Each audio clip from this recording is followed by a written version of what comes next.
team. Today I want to talk about pillar number 4 of successful trapping, and it's make it easy. And what does that mean? Well, okay, let's just recap quickly. We've picked the right trap, or the best trap we think we want to use. We've placed it in the best possible place we think where a predator is most likely to encounter it, and we've used a lure that's just calling out, come and interact with me. That's awesome. So the predator's done all that. It's found your trap. It's a good trap. It's decided it wants to interact with your trap. Now you need to make it easy, because if you miss this piece out, you may run the risk of not being successful. So making it easy, what does that mean? Well, it's all about trap presentation. So the trap needs to be positioned in the right way. And if we talk about dock traps, they need to be flat. They need to be really well bedded so there's zero movement. And they need to have really smooth entrance holes so as you can run your finger around without even getting a mark on them. And if you do those things, then there's nothing there to give a predator what I call a bad O moment. And a bad O moment's where they put their head in and they get a sprag or something moves and they go, ooh, I'm not happy. And we need to remember that our predators are usually looking for a reason not to enter a trap, not for a reason to enter a trap.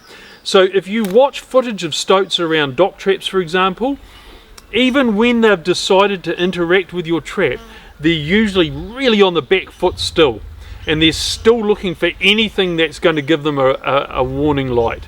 So make sure that nothing about your trap gives them that warning light. Once again, as a trapper, think about the little things that make the big difference. So where's the stoat most likely to be coming from? And where it's coming from, you want it to be confronted with the entrance, not the back door that's shut. So think about those things. Just make it really easy for them. For ferrets, where they're massively scent driven, make sure perhaps that you've got a blood scent trail leading to the entrance of your trap that's then really easy for them to find. Super easy stuff, but it makes a massive difference. Good trapping is like dominoes, and they're all falling one after the other. But if you take one of those dominoes out, you've broken the chain and you don't get the result that you want. You need to have every domino stacked just exactly where you want it. The key for me with all of this is that when a predator, say a stoat or a ferret, decides to interact with my trap, quite often what I see is that I have a very short window of time to seal the deal. That animal isn't prepared, particularly with ferrets, to work that trap set trying to find a way in. It's either there for them and they manage to do it quite quickly, or they go on to something else. So when it comes to making it easy, it can make a huge difference between success and failure. So that's essentially the 4 key pillars of successful trapping. Picking the best trap you can,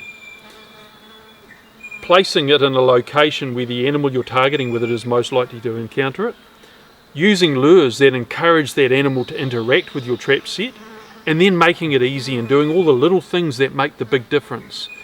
If you can take care of these 4 pillars in your trapping, you will be more successful.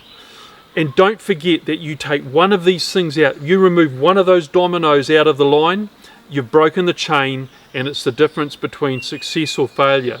The thing is, 9 times out of 10 on our trap lines, we don't know that we missed an animal, we just see that the trap's still set. But I can promise you, if you pay attention to detail, you're fussy and particular, and remember it's the little things that make the big difference, and you put the animal at the centre of the wheel and see everything through their eyes, you will be more successful.